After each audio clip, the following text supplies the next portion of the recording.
వైభవ్ సూర్యవంశీ ఈ teenage sensation ఇప్పుడు ఐపీఎల్నే శాసిస్తున్నాడు. ఐపీఎల్లో ఏ మ్యాచ్ ఎవరు గెలిచారు, ఎంతవరకు వెళ్ళింది అనే విషయం పైన చూసే జనాలకి ఇంట్రెస్ట్ ఉంటుందో లేదో తెలియదు, కానీ వైభవ్ సూర్యవంశీ అనగానే అసలు అభిమానులు నెక్స్ట్ లెవెల్లోకి వెళ్ళిపోతున్నారు. ఇక దేశ విదేశాల నుంచి కూడా వైభవ్ ఆటను చూడడం కోసం వస్తున్నారు. అసలు రాజస్థాన్ జట్టు చేసిన అతిపెద్ద గొప్ప పని ఏంటి అంటే ఈ బుడ్డోడిని జట్టులో ప్లేయింగ్ 11లో పెట్టడం. అయితే ఈ బుడ్డోడి గురించి కేవలం మనం యూట్యూబుల్లోనో లేకపోతే సోషల్ మీడియాలోనో లేకపోతే ప్రత్యర్థి జట్టుకు సంబంధించిన ఆటగాళ్ళు మాత్రమే కాదండోయ్, మొత్తం మన ప్రపంచ దేశపు క్రికెట్ దిగ్గజ స్టార్స్ కూడా మంచి మంచి కామెంట్స్ ఇస్తున్నారు. దానిలో మొదటిగా సచిన్ మాట్లాడుతూ, అసలు ఆ షార్ట్స్ ఏంటి, నీ వయసు ఏంటి, నువ్వు చూపిస్తున్న ఆ బోల్డ్ బ్రిలియంట్ యాటిట్యూడ్ ఏంటి, నిజంగా నిన్ను చూస్తుంటే నాకు ఎంత ముచ్చటేస్తుందో నేను మాటల్లో చెప్పలేకపోతున్నాను. నిజానికి అప్పుడు ఆ సమయాల్లో ఏం పనులున్నా కూడా అన్ని ఆపేసి నేను నీకోసమే టీవీ చూస్తాను వైభవ్. ఎంత అద్భుతంగా ఆడావో తెలుసా. పైగా నువ్వు పోస్ట్ ప్రజెంటేషన్ స్పీచ్లో నీ కేక్ గురించి, కేక్ కటింగ్ గురించి నువ్వు చెప్పే మాటలు నిజంగా నీలో ఉన్న ఒక స్మాల్ చైల్డ్ని బయటకు గుర్తు చేస్తున్నాయి. నిజంగా నీలో ఉన్న ఆ బ్యూటిఫుల్ ప్లేయర్ అలాగే ఉండాలి. ఏదో నేర్చుకోవాలన్న తపన నీలో చాలా ఉంది కదా, అది ఖచ్చితంగా నిన్ను ఉన్నత శిఖరాలకు చేరుస్తుంది అంటూ చెప్పుకొచ్చాడు. ఇక సెహ్వాగ్ మాట్లాడుతూ ఏమన్నాడంటే, ఖచ్చితంగా వైభవ్ సూర్యవంశీ ఒక గ్రేట్ ప్లేయర్, కాకపోతే ఇప్పుడు తన దశ చాలా కీలకమైనది. తను ఇప్పుడు టీనేజ్లో ఉన్నాడు కాబట్టి తను క్రికెట్ మీద లవ్తో, ప్యాషన్తో దాని మీద దృష్టి పెడుతున్నాడు.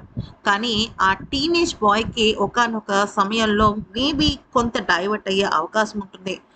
ఒక్కొక్క సందర్భంలో వాళ్ళు ఎంతగా ఎక్కువగా ప్రేమిస్తారో ఆ ఏజ్లో ఒక గేమ్ని, అంతే ఎక్కువగా వాళ్ళకి నచ్చకపోతే ద్వేషిస్తారు. అలాంటి సందర్భాలు కొంతమంది టీనేజర్స్లో నేను చూశాను. అయితే ఈ సమయంలో ఆ అబ్బాయికి అన్ని రకాల లైఫ్ టేస్ట్ కావాలి. ముఖ్యంగా తనకు సంబంధించిన ఒక మెంటల్ పీస్, రిలాక్సేషన్, రిలీఫ్ ఇవన్నీ ఉండాలి. ఏదో గేమ్ గెలిచేయాలి, మ్యాచ్ గెలిచేయాలి, ట్రోఫీ కొట్టేయాలన్న ప్రెషర్ ఆ అబ్బాయి మీద పెట్టకూడదు. అది చాలా ఇంపార్టెంట్. దాన్ని మేనేజ్ చేయాల్సింది కోచెస్ మాత్రమే. తనకు ఉన్న తన చుట్టుపక్కల ఆటగాళ్ళు కూడా తన మైండ్ని రిలాక్స్ చేయాలి. ప్రాక్టీస్ సమయంలో ఖచ్చితంగా క్రికెట్ ఖచ్చితంగా ఇన్డెప్త్ ఆడాలి, కానీ తను తీసుకునే కొన్ని కొన్ని స్టెప్స్ చాలా నీట్గా ఉండాలి అంటూ సెహ్వాగ్ సూచించాడు. ఇక ఆ తర్వాత అశ్విన్ మాట్లాడుతూ ఏమన్నాడంటే, ఇతను చిన్నపిల్లాడు కాదు, ఇతను ఒక క్రికెట్ సునామీ.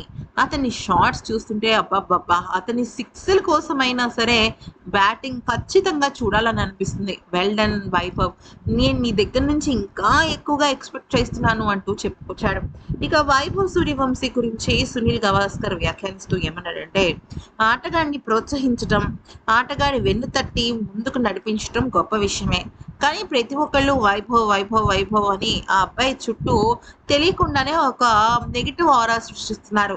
తద్వారా తనకి తెలియకుండానే నేను మంచి ఆటగాడిని అన్న ఒక స్మాల్ ఈగో పెరుగుతుంది. అలా ఈగో పెరిగింది అంటే ఆటగాడికి ఎక్కువగా ఇబ్బంది అవుతుంది. అందులో అతని వయసుని కూడా దృష్టిలో పెట్టుకోవాలి. సో తనని తనలా ఉండనివ్వండి, తన గేమ్ని పెంపొందించడానికి ట్రై చేయండి అంటూ సునీల్ గవాస్కర్ చెప్పాడు. ఇక భువనేశ్వర్ కుమార్ నిన్న ఇతని బౌలింగ్లో వరుసగా 2 4లు 3 6లు కొట్టాడు కదా. అయితే ఏమన్నాడంటే, వైభవ్ సూర్యవంశీకి బౌలింగ్ చేస్తున్న బౌలర్ గురించి విషయం ఏమీ తెలియాల్సిన అవసరం లేదు. ఆ సమయంలో ఆ మూమెంట్లో బౌలర్ ఎలా బంతి వేస్తున్నాడు అనేది తను గుర్తుపెట్టుకుంటాడు, పరిశీలిస్తాడు. అంతేకాని నాకు అన్ని రికార్డులు ఉన్నాయి, వీళ్ళకి ఇన్ని రికార్డులు ఉన్నాయి, అంతకు మునుపు వికెట్లు ఇలా తీశాడు, ఇలాంటివి తనకు అక్కర్లేదు. తను కేవలం అక్కడ ఆ పిచ్ పైన బౌలర్ ఎలా బౌలింగ్ చేస్తున్నాడు, అది ఎలాగా షాట్ కొట్టాలి లేదంటే డాట్ బాలా ఏంటి అనేది తనకి ఇంపార్టెంట్, కానీ ఇంకేమీ అక్కర్లేదు అంటూ చెప్పుకొచ్చాడు.